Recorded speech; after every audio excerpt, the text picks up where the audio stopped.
Patrick. It is great to see you. You are just the man to talk to about this, Patrick. So here's what AMD CEO Lisa Su says. She says the total AI chip market is going to reach $1 trillion, that's with a T, by 2030. I guess let's start there, Patrick. How much of that market do you think AMD can really take long term, Patrick? I know AMD will lay out their bogeys, but what does the Patrick Moorhead take? Yeah, so just to be clear on the number that they put out there, that's a combination of the addressable market, and I think I would refer to that as the SAM, right? It was CPU, GPU, networking, and an accelerator.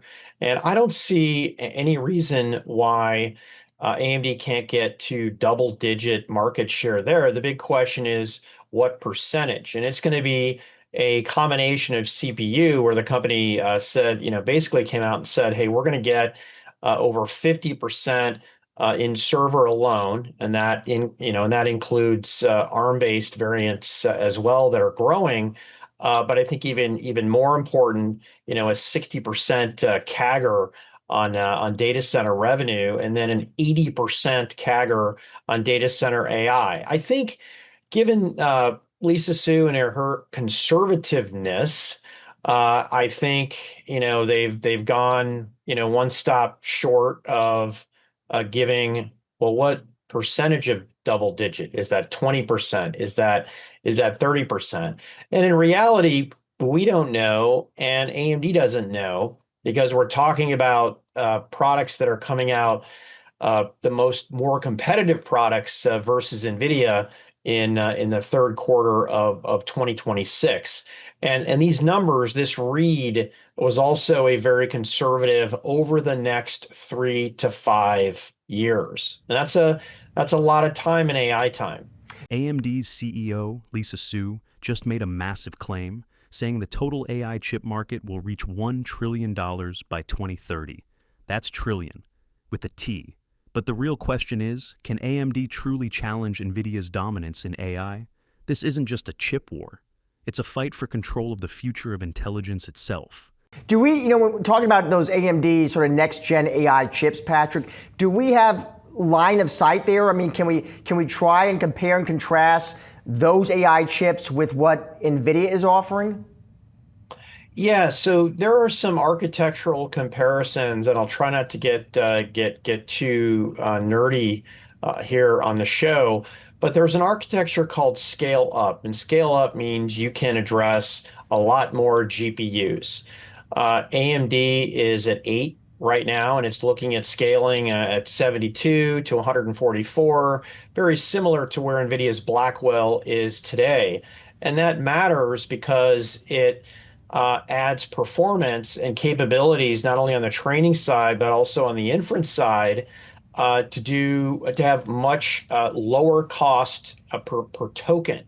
And at least on paper, there's an architectural equivalent between AMD and NVIDIA in what Lisa said is the third quarter of 2026. The talking points that I had heard so far had been second half 2026, but it looks like we now have a third quarter, so a little bit more refined of a date there. So here's what stands out. Patrick Moorhead, one of the most respected tech analysts, says AMD could realistically hit double-digit market share in AI chips.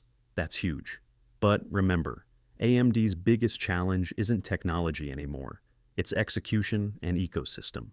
Nvidia has a decade-long lead with CUDA and enterprise dominance, while AMD still needs to win over software developers and cloud partners. Now, Lisa Su's roadmap points to the MI450 and MI500 chips launching by 2026, directly targeting Nvidia's Blackwell architecture. On paper, AMD's design looks competitive, scaling up to 144 GPUs. But, as always, performance in the real world is what counts. And here's the wild card. SoftBank just dumped $6 billion in Nvidia shares to reinvest in OpenAI and Stargate. That's not random, that's a signal. The next frontier isn't just who makes the best chip. It's who powers the brains behind the next generation of AI platforms. If AMD executes right, we could be watching the rise of a legitimate Nvidia challenger for the first time in a decade. But if not, Nvidia's moat just gets deeper. I'm curious, Patrick. You talk AI, we talk hyperscalers, we talk cloud giants, but what kind of inroads do you think AMD could make long term in the enterprise, and what are the variables that depends on? Yeah, so this is an area where AMD is, in comparison to hyperscalers, is quite weak, right? When I parse out enterprise SaaS, when I parse out hyperscalers, this is their lowest market share. And interestingly enough, Josh, it's not about the tech, it's about the sales and it's about the marketing. It needs more feet on the street that are calling on enterprises and just some of the basics around content that those enterprises care about. The one piece of roadmap that I'm tracking very closely is what is AMD's enterprise equivalent of NVIDIA's RTX, which are not water cooled, they're air cooled and can be brought into a traditional data center, and they're specifically designed for inference. I'm sure that AMD is working on that, but we do not have what I would call a definitive roadmap on that for AI. Now on CPUs, again, it's doing quite well and needs to do some of the basics. On GPUs, in addition to the roadmap, it also needs to double down on its software. It has made some incredible gains inside of ROCm for the hyperscalers and even some of the neo clouds. It needs to take that next step to get linked in with the enterprise software vendors in a more deliberate manner. This is the Cryptagon. Stay sharp, stay informed.